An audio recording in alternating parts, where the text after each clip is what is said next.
So yun, alas 7 po ng umaga ngayon, Martes, November 11 mga kauban. Ito po yung sitwasyon dito sa may tapat po ng barangay ng Wawa, sa may tower clock. Napakalalim po ng tubig. Tapos may parking doon. Kung makapansin nyo po yung kulay blueng tarapal ng truck, mukhang nabalaho siya. Ayan, traffic po rito. Grabe po ang traffic dito sa may parking palengke. Nakakita nyo yung tricycle na yan, halos pumasok na po yung tubig sa kanyang ayun, kawawa naman si sir, nakabike. May mga lubak-lubak po ron yun. So makakita rito yung kahabaan ng MacArthur Highway sa Poblacion Balagtas. Napakahaba po ng traffic mga kauban. Ayan po,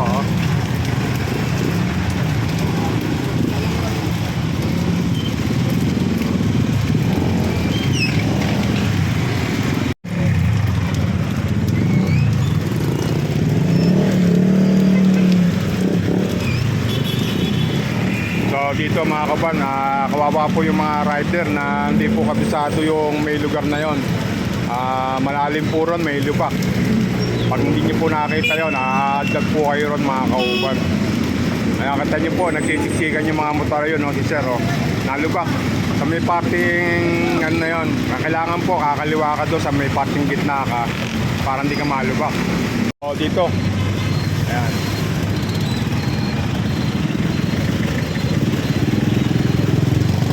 Ito po yung sitwasyon dito. Ayan yung may lubak dito mga kauban, no? Ayan yung may lubak. Yun. Tapos si sir, ayun, yung enforcer po. Ayan po, may nagmamando po ng traffic tayo dito. Napakalalim po ng tubig sa may parking tower clock. So yung parking kaliwa naman po, halos malit lang po yung karsada. Dahil po mayroong construction dito sa kabila. Tapos yung iba po nagka-counterflow na rito dahil nga po sa may tubig nga po yung lugar na yun mga kauban, no? So yun, napakalalim po na lubak dito. Kita nyo sa sakyan na, no? Gumegewang po siya. Kaya pag hindi nyo napansin nyo, dire-diretso kayo, malamang yan magsemplang po kayo. Mga kauban, ito po yung truck na hindi siya napalaho. Gumewang po yung laman niya sa laki ng karga. So yun, pati yung tarapal nila rito bumaksak na. Kaya medyo traffic din po rito dahil po sa truck na to. Yung natigil na truck na to. Hindi lang po natin alam kung anong karga nito, baka palay. So ayan, nabawasan po yung tatakbo ng mga sakyan. Kaya nagkakaroon din po ng traffic bukod sa tubig. Dahil sa truck na nakatigil dito, nakagewang na po siya dahil bumigay na po yung karga niya. Tapos po, ayan, nakasyak na po siya mga kauban, para hindi natuloy yung bumaksak. Nakasyak.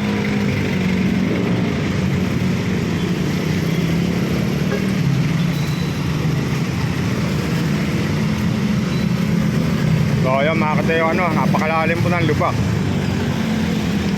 Ayan.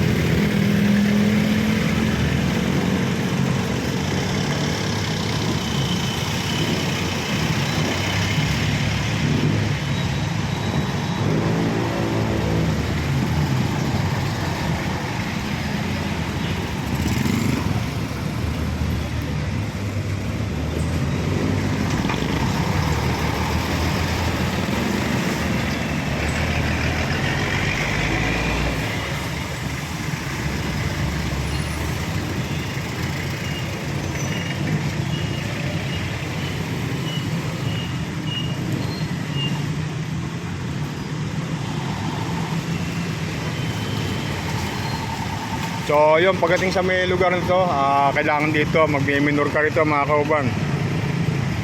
Dahil sa delikado po, babalian ka ng ehe rito ng sasakyan. Pag may nasasakay mo rito, bibigay, malamang dito tumiri ka na mga kauban. So ito, tingnan natin dito yung airman. Ay sir, good morning sir. Ayan Ayan, napakahabang traffic dahil sa tubig nga po rito. Kailangan dito nakaminor ka rito. Ayan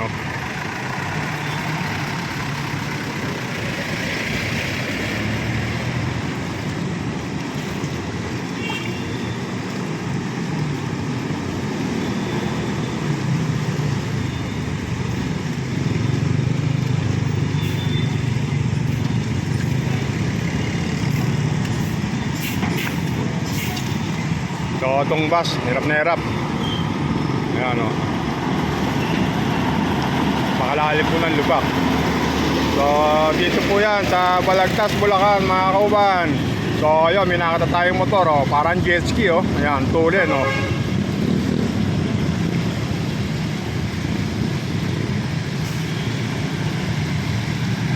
Balik tayo, tingnan natin yung ano rin eh. Yung lalim, ayan oh. Sir, ano siya sir?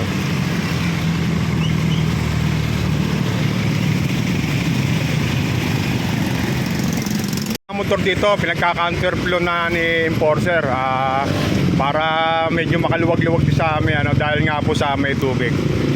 So ito, mas ligtas po sila rito mga kauban sa counterflow. Ito. Doon nga po kasi may lubak tapos may tubig pa. Kaya pinagka-counterflow sila ni sir. Ayan o. Ito po yung sitwasyon dito sa Balagtas, Bulacan. Yon, ng umaga.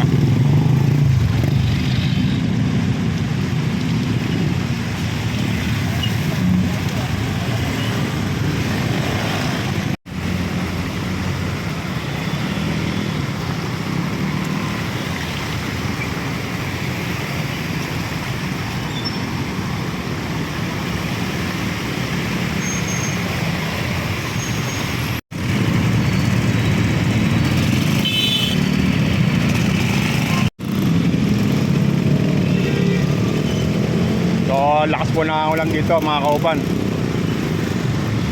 Silong tayo, silong. Silong, malakas na ulan.